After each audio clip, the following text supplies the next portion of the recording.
শুনলাম মা হলো জগতের সেরা, মায়ের নিন্দা করে যারা তাকে মানুষ বলা চলে না। বা ভালো কথা, কিন্তু তোমার কথা ভুলে গেলে নাকি? স্বামী নিন্দা শুনে দেবী পিতার যজ্ঞে প্রাণ আহুতি দিয়েছিল। স্বামী নিন্দা শোনা যায় না। আবার শিব ঠিক, সেও কিন্তু বউকে কম ভালোবাসত না। মরা স্ত্রীকে কাঁধে নিয়ে সারা পৃথিবী ভ্রমণ করেছে। তাহলে দুর্গা যেমন শিবকে ভালোবাসে, শিবও কিন্তু দুর্গাকে ভালোবাসে। এটা একটু মনে রেখো। এবার বললে নারীকে মাথায় রাখলে কেন, আর কোন ছাই তোমার অঙ্গে মাখো জানতে চাই। ঠিক আছে, জবাব দিচ্ছি। একটা গান গাই। তুমি যেহেতু মায়ের গান গাইলে, আমাদের তো বাবার গান গাইতেই হবে। চাকরি নাই বুড়ো বাবার, বসে বসে খাচ্ছে খাবার, তাই বলে অসম্মান করো না।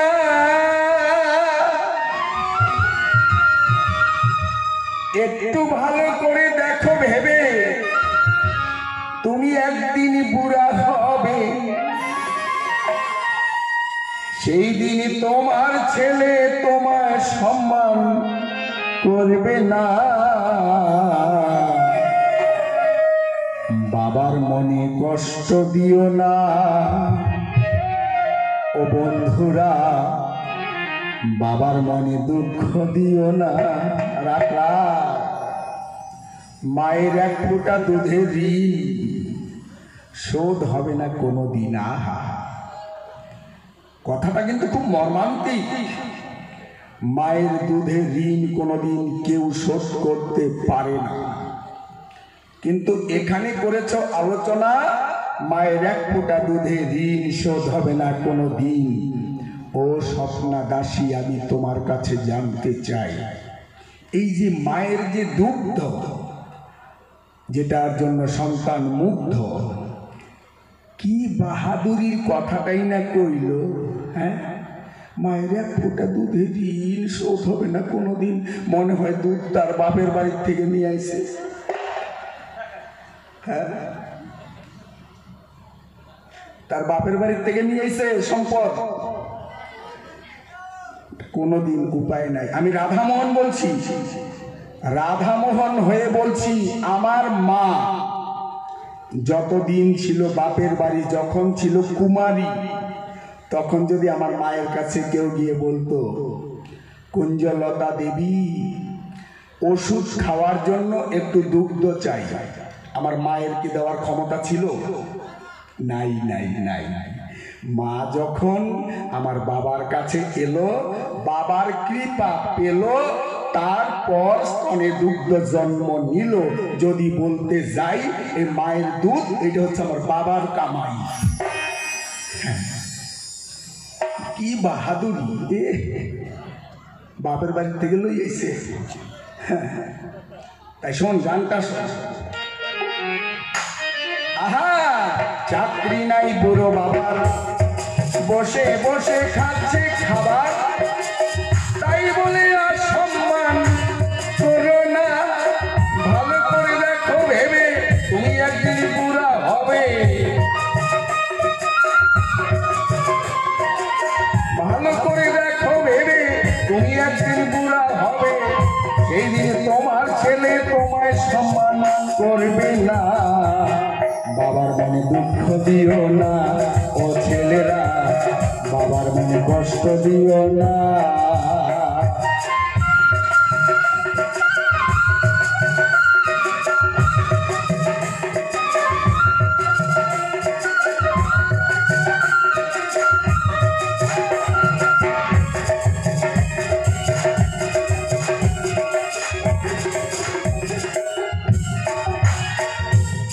ভাবছো বাবা অকর্মণ্য, বসে বসে ধ্বংস করে অন্ন, সংসারে কোনো কাজে লাগে না।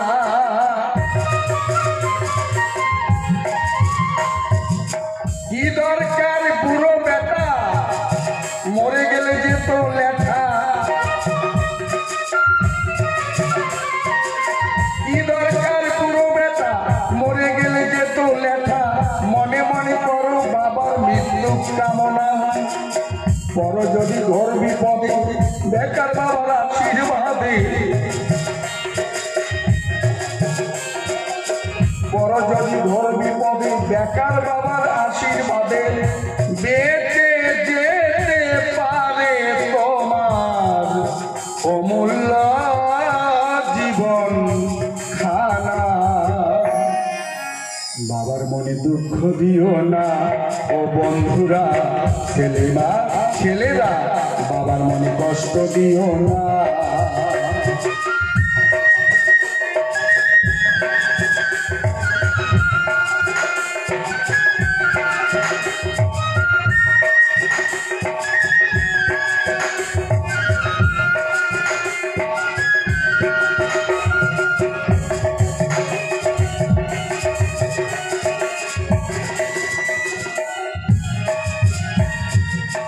বাবার মনে দিলে কষ্ট, সকল পুণ্য হবে নষ্ট, স্বর্গপুরে ছাই হবে 16 আনা।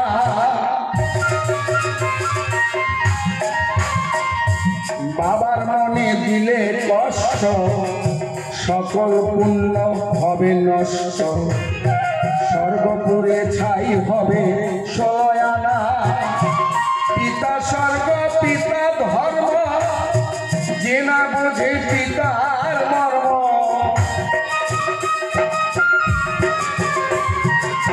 পিতা স্বর্গ পিতা ধর্ম, যে না বোঝে পিতার মর্ম, কোন কর্ম কোন ধর্ম সফল হবে না। রুষ্ট যদি হয় দেবতা বাঁচাইতে পারে পিতা,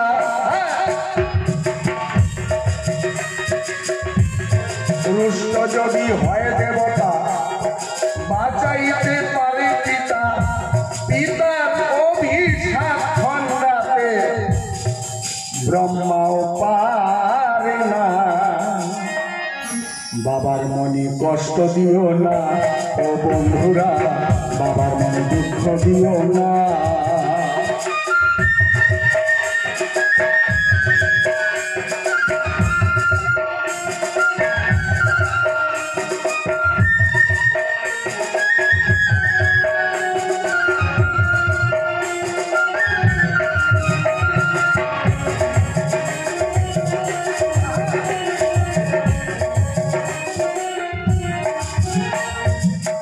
এই কথা বড় সূক্ষ্ম, পিতা হলো বটবৃক্ষ, সংসার কেউ বোঝে কেউ বোঝে না।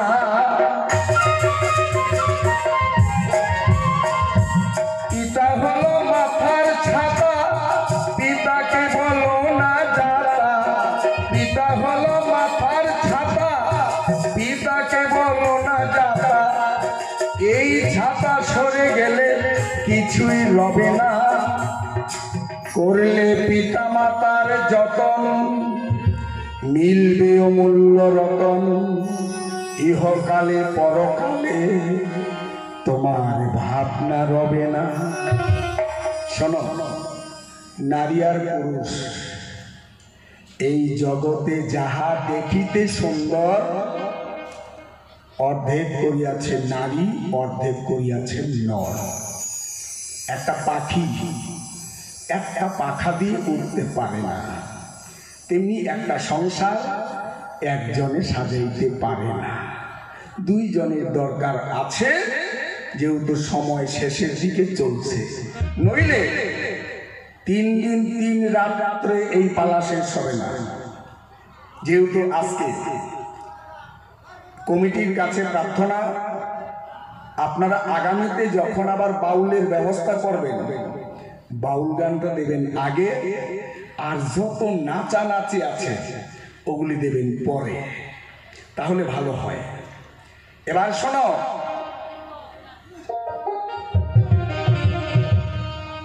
শিবের মাথায় আছে গঙ্গা,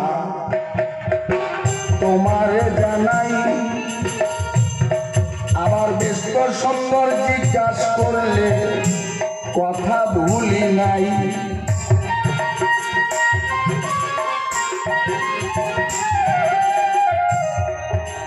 শিবের মাথায় গঙ্গা কেন?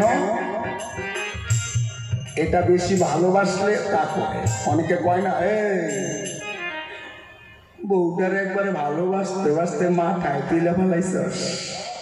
হ্যাঁ, বেশি ভালোবাসলে পরে মাথায় তোলা কয় তারে। কিন্তু শিবের মাথায় গঙ্গা দেখতে পাই, তাতে শিবের কি কোনো ক্ষতি হয়েছে? ক্ষতি তো হয় নাই। ভগীরথ যখন স্বর্গ থেকে গঙ্গাকে মর্ত ধামে আনবে তার বংশ উদ্ধার করার জন্য, হিমালয় পর্বতে এসে গঙ্গা ডাক দিয়ে বলে ভগীরথের কাছে, আমি যদি হিমালয় থেকে এই মর্তধামে পড়ি, মাটির অস্তিত্ব থাকবে না। হে ভগীরথ, আমাকে যেন কেউ ধারণ করে, আমার ব্যাগ যেন কমাইতে পারে, তাহলে পৃথিবীও রক্ষা হবে, তোমার বংশ উদ্ধার হবে। এইবার তখন ভগীরথ সাধনা করলো মহাদেবের। মহাদেব তখন জটা জাল বিস্তার করে দিল। ওই গঙ্গা হিমালয় থেকে মহাদেবের জটা জালের মধ্যেই পড়লো। তাই তো গঙ্গা দেবী মহাদেবের জটার মধ্যে ছিল, তাতে দোষটা ছিল। আমি বুঝি ইঙ্গিতে যে কি কইছে, মানে একজন পুরুষ হাল বাইতে গেছে, লোকটা ছিল একটু তোতলা, মানে হাল বাইতে বাইতে বেলা চলে গেছে, বাড়িতে এসে দেখে রান্না হয় নাই। এদিকে বউ সুন্দরী, উনি আবার বাচ্চারে ঘুম পাড়াইতে রান্নাটা একটু পিছনে পড়ে গেছে।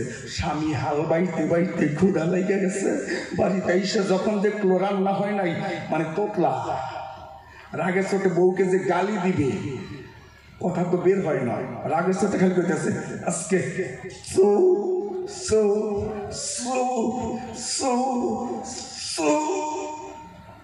বউটা কয়, বুঝছি তুমি সুত মারানি কইবা তো, আমি বুঝছি। মানে স্বপ্না দাসী যে কি বলতে চাইছে সেটা আমি বুঝেছি। কি, শিবের মাথায় গঙ্গা ছিল, মানে প্রশ্নটা হচ্ছে কায়দা করে, তাহলে গঙ্গা একজন নারী, শিবের মাথায় যে গঙ্গা ছিল, তাহলে নারী জাতি মাসে মাসে ঋতুবতী হয়। তাহলে গঙ্গা যদি মহাদেবের মাথার মধ্যে রয়, তাহলে কি ঋতুবতী হয় নাই? মানে এইটা বুঝাইতে চাইছে। ওই যে কয়, বুঝছি তুমি চোখ মারানি কইবা তো, আমি বুঝ জানিছি তুমি এইটাই কইবা তো। শোনো, গঙ্গার যখন জন্ম হলো, ছিল ব্রহ্মার কুমণ্ডলে, 1 বছর ছিল সে তোমারে যাই বলে। গঙ্গা যখন ভগবানের চরণ থেকে জন্ম হলো, 1 বছর ব্রহ্মার কুমণ্ডলের মধ্যে ছিল। 1 বছর পরে ব্রহ্মা সাধনা করে, হে মা পতিত পাবনী, হে মা গঙ্গা, তুমি নিজ মূর্তি ধরো, তুমি জগতের পাপী তাপী উদ্ধার করো। গঙ্গা তখন নিজের মূর্তি ধরল। 12 বছর ব্রহ্মলোকে গঙ্গা দেবী ছিল, তাহলে বয়স 1 বছর কুমণ্ডলে আর 12 বছর ব্রহ্মলোকে। এই গঙ্গার বয়স 13 বছর। আর মহাদেবের মাথায় গঙ্গা ছিল 12 বছর, তাহলে 13 আর 12 25। একটু ভালো করে হিসাব করো। সত্যযুগে, ঘটনাটা হলো সত্যযুগে, সত্যযুগের মায়েরা 48 বছরে ঋতুবতী হতো। ত্রেতা যুগের মায়েরা 36 বছর বয়সে ঋতুবতী হতো। দাপরের মায়েরা 24 বছর বয়সে ঋতুবতী হতো। আর কলির কালের মায়েরা, তোমার মা, আমার মা, রামার মা, শ্যামার মা, কুলোর মা, ধামার মা, সবার মা, আমার মেয়ে, আমার ভাস্তি, আমার বোন, কলিযুগে একটা নির্ধারিত সময় আছে 12 বছর। কলিতে 12 বছর, দাপরে 24, ত্রেতায় 36, সত্যযুগে 48। তাহলে গঙ্গা সত্যযুগের মেয়ে, মাত্র 25 বছর বয়স হলো, তখন শিবের মাথায় ছিল 48 হইতে এখনো অনেক বাকি। ঋতুবতী হইছে না, গঙ্গা ঋতুবতী হয় নাই, শিবের ব্রহ্মচর্য রক্ষা ছিল।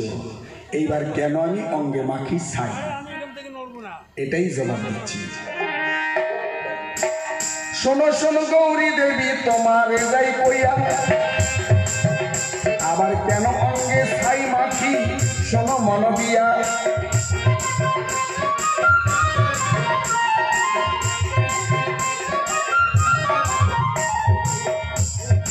শিব শ্মশানে থাকতো, আর শিবের পাশে একটা কুকুর শুয়ে থাকতো। এই কুকুরটা সাধারণ কুকুর না, আগের জন্মে এই কুকুরটা ছিল এক ব্রাহ্মণ। আগের জন্মে এই কুকুর ছিল এক ব্রাহ্মণ, বৈষ্ণবকে নিন্দা করে হইল কুকুরের জন্ম। আগের জন্মে ব্রাহ্মণ ছিল, বৈষ্ণবকে নিন্দা করে কুকুর কুলে জন্ম নিল। এবার শিবের ওখানেই থাকে। একদিন নারদ মুনি আকাশ দিয়ে উড়ে উড়ে যায়, পারিজাত পুষ্পের মালা ছিল নারদের বীণার গলায়। এই যে আমার দোতারার মধ্যে যেমন একটা মালা, এরকম একটা মালা ছিল নারদের বীণার গলায়। ওইটা সাধারণ মালা না, পারিজাত পুষ্প, যেটা দেবতারা ব্যবহার করে। আর পারিজাত পুষ্পের গন্ধ কোনো মানুষ পশু এরা সইতে পারে না, গন্ধে মারা যায়। নারদের বীণা থেকে একটা ফুল পড়িল খসিয়া, কুকুরের উপরে পড়ল, কুকুরটা গেল যে মরিয়া। সঙ্গে সঙ্গে মহাদেব দেখিবারে পায় ব্রহ্মজ্যোতি যেন উপরে যাচ্ছে, ছিল কুকুরের গায়ে। কুকুরের অঙ্গ থেকে একটা জ্যোতি বের হয়ে উপর দিকে যাচ্ছে। আর স্বর্গের দেবতারা তারা স্বাগত জানাচ্ছে, আয় তুই মুক্তি পেয়েছিস, আয়। মহাদেব ভাবছে এটা তো সাধারণ কুকুর না, আর এই কুকুরের উপরে পড়েছে পারিজাত পুষ্প। ব্রহ্ম অগ্নি জেলে, ব্রহ্ম অগ্নি জেলে মহাদেব কুকুর আর পারিজাত পুষ্প পোড়াইয়ে করলো ছাই, কলা পাতার উপরে রাখলো। মহাদেব মনে মনে ভাবলো, আগে আমি সাধনা শেষ করি, পরে অঙ্গে মাখবো তাই। মহাদেব গিয়ে যখন সাধনায় বসিল, মহাদেবের যে বাহন গরু, কলা পাতার লোভে ওই ছাই খেয়ে নিল। ছাই আর কলা পাতা গরুটা খেয়ে নিল। ধ্যান ভাঙ্গার পরে মহাদেব দেখিবারে পায় কলা পাতাও নাই, ছাই নাই, গিয়াছে কোথায়। ধ্যান করে মহাদেব জানিতে পারিল, মহাদেবের ভক্ত নন্দী কলা পাতা আর ছাই খেল। তাই মহাদেব ভাবছে, আরে এই ভক্ত পোড়ানো ছাই আর পারিজাত পুষ্প পোড়ানো ছাই, এ পবিত্র জিনিস আমার ভক্ত খেয়েছে। আমি ভক্তকে আশীর্বাদ করলাম, আজকের থেকে তুই যা খেয়েছিস এটা হল মহাপবিত্র, আজকের থেকে শুদ্ধ হয়ে গেল। ওরে আমার গরু তোমার চরিত্র, আজকের থেকে গরুর গোবর হইল পবিত্র। তার জন্য সনাতন ধর্মের মানুষ আমরা ওই গরুর গোবর দিয়ে বাড়ি শুদ্ধ করি। এই কথাটি তোমার কাছে বললাম বরাবরই। ওই গোবর পোড়াইয়া মহাদেব বানাইল স্থায়ী, ওইটাই মহাদেব গায়ে মাঠে তোমারে জানাই। এই তো তোমার জিজ্ঞাসা ছিল, রাখি নাই গোপন, বাপের বেটির মতো তুমি করিও শ্রবণ। এইবার তোমার কাছে একটা কথা জানতে চাই, মহাদেব তো জীবনে কিছু চুরি করে নাই, মহাদেব কিন্তু জীবনে কোনো কিছু চুরি করে নাই। কিন্তু আমরা যতটুকু জানি, চোরের বউ সুন্নি, কানার বউ যদি ভালো হয় তবু মানুষে কয় কান।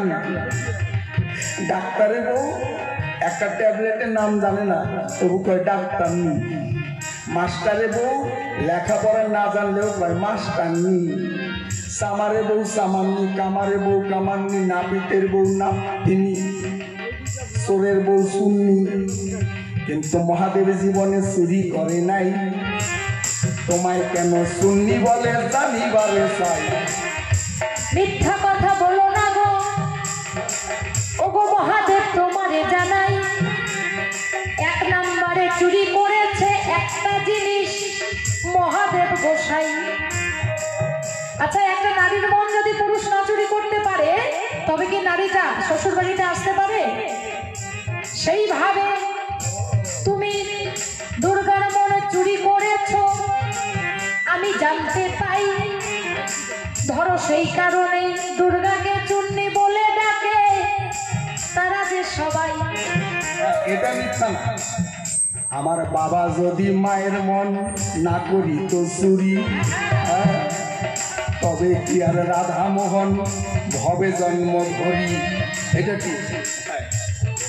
কিন্তু শাস্ত্র মাঝের কথাই আমি তুলে ধরতে চাই। কেন সবাই বলে দুর্গাকে চূর্ণী বলিব সভায়? দেবী একদিনে রণক্ষেত্রে যুদ্ধ করেছিল, তার শরীরের রুধির কিন্তু দেবী দহে গেল। দেবী দহে সেই রুধির থেকে 107টা লাল পদ্ম জন্মালো। এই দিকেতে নয়ন থেকে 1 ফোঁটা জল গেল। সেই 1 ফোঁটা জল মহাদেবের অংশে ছিল। আমি বলতে চাই মহাদেবের অংশের জল থেকে নীল পদ্ম যে জন্মায়, নীল পদ্ম জন্ম নিল, লাল পদ্মগুলো নীল বর্ণ ধারণ করল। রামচন্দ্র অকাল বোধন করে আমরা শাস্ত্র মাঝে পাই, মায়ের পূজা করতে গেলে পদ্মের দরকার হয়। ওই পদ্ম দেবী দহ থেকে হনুমান নিয়ে গেল। রামচন্দ্র অকাল বোধন সেদিন করেছিল। অকাল বোধন যে করবে, সব সরঞ্জাম যা করেছিল আয়োজন সবকিছু দেখে নিচ্ছে। পূজাতে তো বসবো, একবার দেখে নিই সব ঠিক আছে কিনা। দেখতে দেখতে পদ্মের দিকে নয়ন গেল, পদ্মগুলো গুনতে লাগলো। গুনতে গুনতে ওই না রামচন্দ্র দেখিবারে পায় ডালির মধ্যে একটা পদ্ম কম, পদ্ম যেন কম হয়ে যায়। আচ্ছা, বারবার গুনছে, দেখলো একটা পদ্ম কম। তখন ভাবছে তবে কি আমার মায়ের পূজা হবে না? আমার মা ছোটবেলায় বুঝি আমাকে কি ডাকিত, আমার নয়ন দুটি পদ্মের মতো সে নাকি বলিত। আমাকে পদ্মলোচন বলে ডাকতো, নয়ন দুটি নাকি ঠিক নীল পদ্মের মতো। তবে আমার দেহ থেকে তো একটা পদ্ম দিয়ে 108টা পদ্ম বানিয়ে আমার মায়ের পূজা করতেই পারি। এই বলে যখন ওই নয়নের মধ্যে রামচন্দ্র বাণ মারতে চাইল, আবির্ভূত হয়ে দেবী হাতেতে ধরিল। পিছন থেকে একটা পদ্ম রামচন্দ্রকে দিল। সেই দিন চূর্ণী উপাধি আমার মায়ে পেয়েছিল। রামচন্দ্র জিজ্ঞাসা করলো তুমি এই পদ্ম কোথায় পেলে? যে আমি এই পদ্ম পিছন থেকে এনেছি, লুকিয়ে রেখেছিলাম। কেন লুকিয়ে রেখেছো? এই পদ্মটা যে আমার স্বামীর অংশের ছিল। তুমি জানো না আমি নারী হয়ে স্বামীকে কখনো অপমান করতে পারি? আমি নারী জাতি, নারী, তাই আমি আমার স্বামীকে মাথায় করে রাখতে চাই। সেই কারণে আগা বোঝে নাই, গোড়া বোঝে নাই, বোঝে নাই কালু। মহাদেব ঘোড়ার ঠ্যাং ধইরা কয় ওইটা বুঝি মৌ আলু। আমি তোমার কাছে একটা কথা জানিবারে চাই, জবাব দিব, অসুবিধা নাই। আচ্ছা আচ্ছা, তুমি একটা আলোচনা করলে আমি একটু আগে শুনতে পারি। কি যে ওই যে দুগ্ধ মায়ের 1 ফোঁটা দুধের ঋণ, কি বললে তুমি? আমি বললাম যে দুগ্ধ যদি বিচার করতে যাই ওইটা তো আমার বাবার কামাই। আমার বাবার কৃপা ছাড়া তার দুগ্ধ জন্ম নেয় নাই। আচ্ছা আচ্ছা, বাবার কৃপা ছাড়া দুগ্ধ জন্ম নেয় নাই, তাই? একটা মেয়ের কাছে গিয়ে যদি আমরা ওষুধের জন্য একটু দুগ্ধ চাই, যে ওটা দুগ্ধ দিয়ে ওষুধটা খেতে হবে, তাহলে আমরা পাবো না? না, বিয়ের আগে তো বাপের বাড়ি থাকাকালীন পাওয়া যাবে না। তো মানে এই মহাদেবকে যে কি বলি, এর মাথার মধ্যে কিচ্ছু নাই। সেই কারণে কি করেছে, শাস্ত্রে আছে ওই দেবীর দুগ্ধ নিজেই পান করেছে, আমরা শাস্ত্র মাঝে পাই। আমার মনে হয় কি জানো মহাদেব, এই জন্যই বোধ হয় নারীরা আর দুগ্ধ পান করায় না, বোতল খাওয়ায়। ওই যে স্বামীরা দাবি করে যে তুই তোর বাপের বাড়ি থেকে দুগ্ধ নিয়ে আসছিস নাকি, হ্যাঁ আমার কামাই আমার সন্তানরা খাবে, এই কারণেই বুঝি ওগো চল রয়েছে তাই সবার হাতে হাতে দেখতে পাই বোতলও খাওয়ায়। লক্ষ্মী, সরস্বতী, কার্তিক আর গণেশ এরা কেউ দুর্গার গর্ভের সন্তান নয়। গর্ভের সন্তান না হইলে স্তনে কি দুগ্ধ হয়?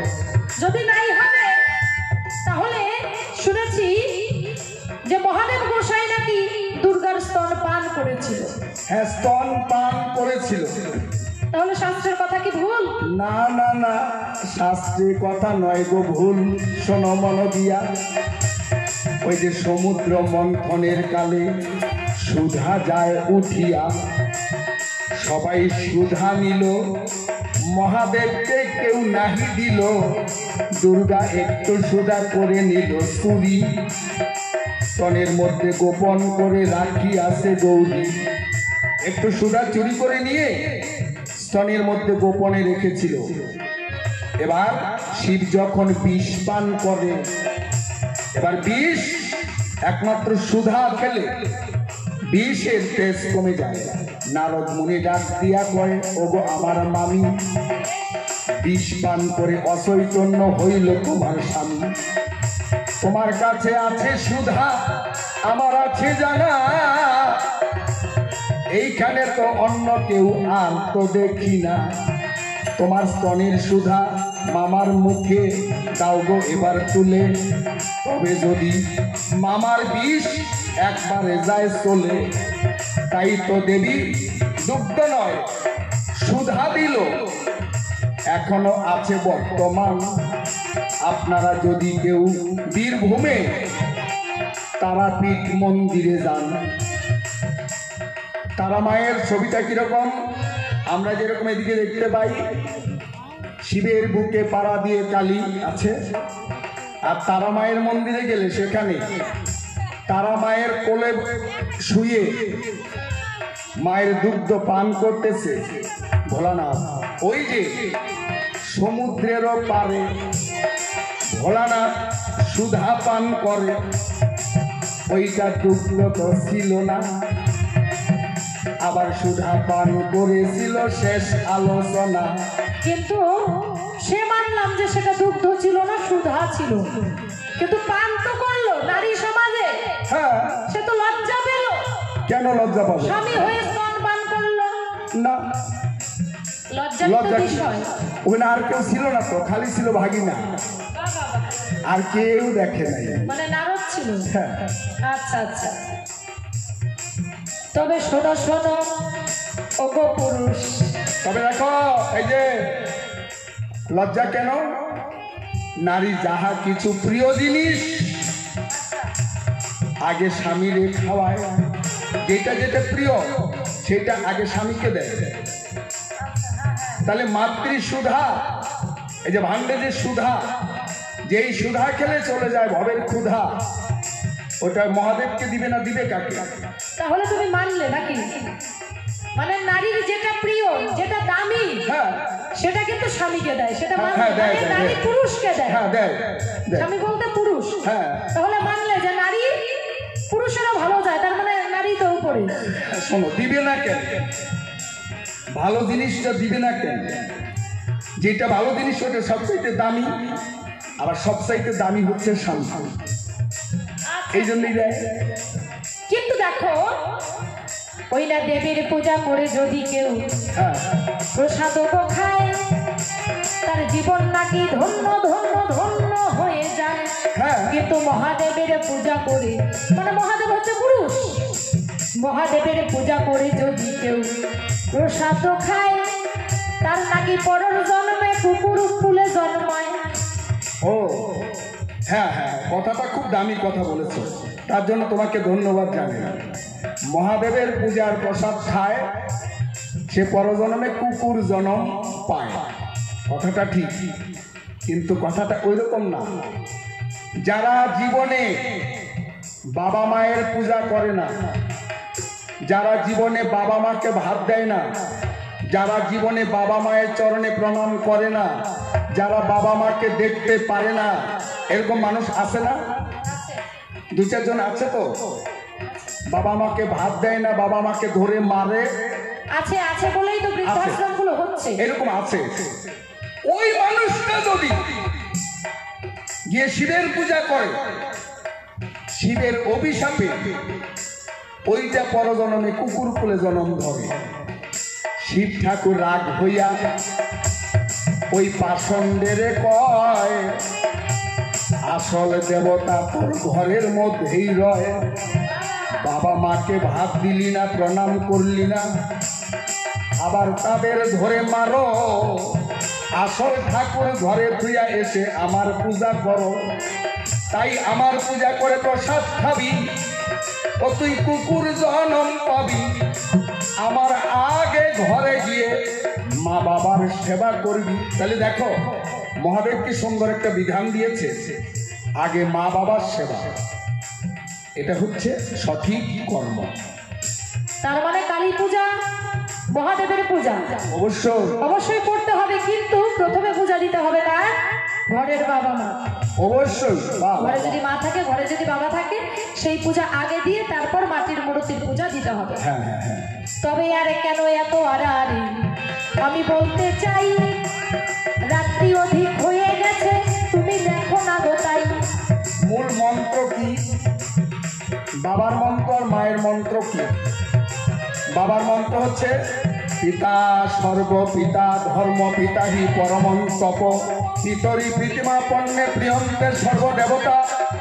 আর মায়ের মন্ত্র জননী জন্মভূমিচ্ছ স্বর্গাদেবী গরিয়সী জননী সর্ব আরাধ্যা জননী সতী সাবিত্রী সমনা সন্তান পালিকে দেবী পূজ্যতে সর্বদা। শোনো শোনো ওগো গৌরী তোমারে জানাই, নারী পুরুষেরই দ্বন্দ্ব শেষ হওয়ার কায়দা নাই।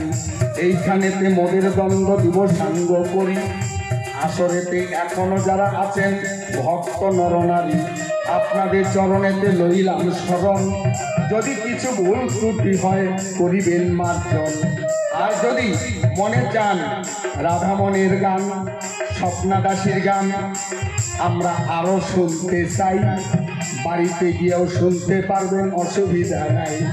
বাউল রাধামোহন বলবেন আর স্বপ্না দাসী বলবেন, মোবাইলেতে আসবে গান চলে, আবার ঘরে বসে শুনতে পারবেন একটু মনে হলে।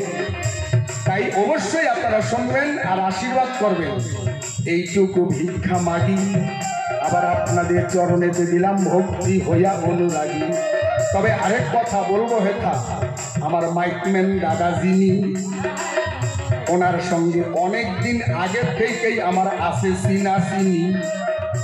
সুন্দর চালায়, সুন্দর ব্যবহার, বলি হারি যাই, মনে হয় দেখলে উনি আমার বড়, আমি তার ছোট ভাই, এরকম সম্পর্ক।